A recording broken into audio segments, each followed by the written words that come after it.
A good late afternoon. Thanks for joining us. Sage here. You're watching Kalkine TV live from Sydney. And let's get on with the last show of the day, the last trade, wherein we'll discover all the latest market action from the local bourse and beyond. So let's get started. And looking at the local bourse's performance today, the Australian blue chip swung to the lowest level of the day with an hour of trading left.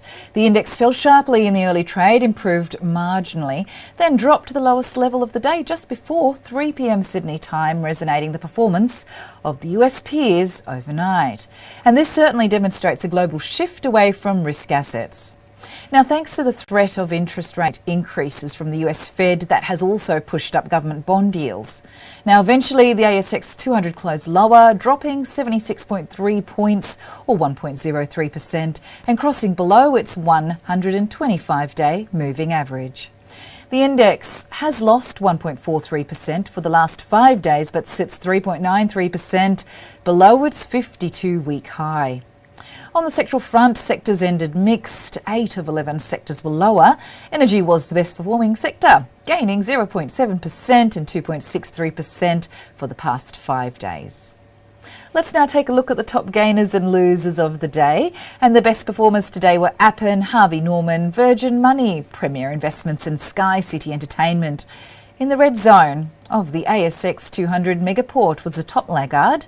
Other stocks in decliner lists were Novonix, Allchem, Imugene and Paladin Energy. Let's now take a look at the stocks that interested the investors today.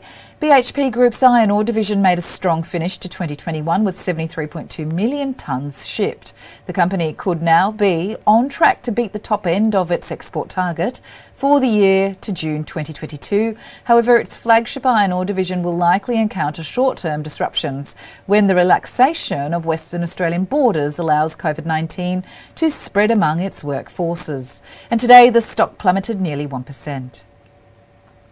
Megaport stock tumbled by over 15% after a mixed corporate update in its quarterly key performance indicators to 31st December 2021. There was strong growth across all operating metrics over the previous quarter, with 123 new customers added and an increase of 8% in total revenue growth in the quarter. And overnight, the global risk-off shift that hit tech stocks hard in the US, pushing the company's share price to the lowest level since July. BKI Investment Company doubled its net operating profits after the tax and before special investment revenues that climbed 104% to Australian dollars 29.5 million in the 6 months to the end of December. BKI Investment will also deliver an interim ordinary dividend of 3.5 cents a share and an interim special dividend of 0.5 cents a share, both fully franked, with the next dividend date of 11th February. Part-owned CIMIC Group unit CPB Contractors has won a $350 million Australian dollar contract from the New South Wales Government for tunnelling works on the Western Harbour Tunnel. And notably, the Western Harbour Tunnel will be an important addition to Sydney's transport network.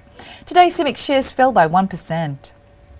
Nickel Mines has struck an agreement with an Indonesian energy provider to implement 200 megawatts of solar capacity to help power nickel processing operations in the country. It signed a memorandum of understanding with Sumber Energy Surya Nusantara for developing, financing, constructing, commissioning, owning and operating a 200 megawatt solar farm project. And now, before we move to the other trending updates, let's take a small break.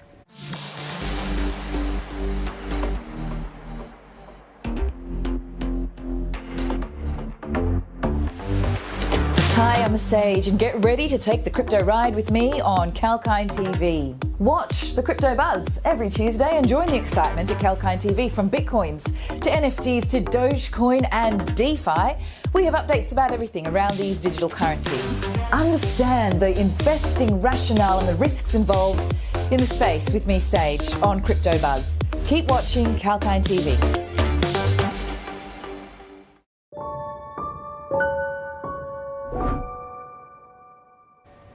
Welcome back, Sage here, and let's move on now to the Asian and global markets. The Asian share markets fell today as US Treasury yields hit fresh 2-year highs, worrying about inflation and bracing for tighter US monetary policy.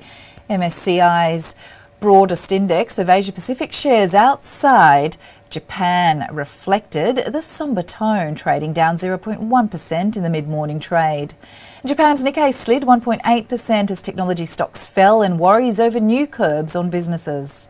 South Korea's Kospi lost 0.3%, while China's blue chip index was flat, and Hong Kong's Hang Seng index bucked the downtrend to rise 0.1%. In the US, technology and banking stocks brought down the major US market indices. The Dow Jones Industrial Average lost more than 540 points after Goldman Sachs shares sold off.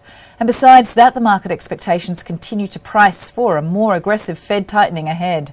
To add on to the jitters, oil prices hit their highest since 2014 amid an outage on a pipeline from Iraq to Turkey and global political tension stoking fears of inflation. Thanks for your company on that report. But that's a wrap, folks, and hope you found the market closing commentary informative. We'll be back on tomorrow live from about 9:30 Sydney time with our first report on the pre-market scenario, along with the important updates from the global markets to prepare you for your day of trading. Well, that's all for now. Take care and stay safe. This is Sage signing off.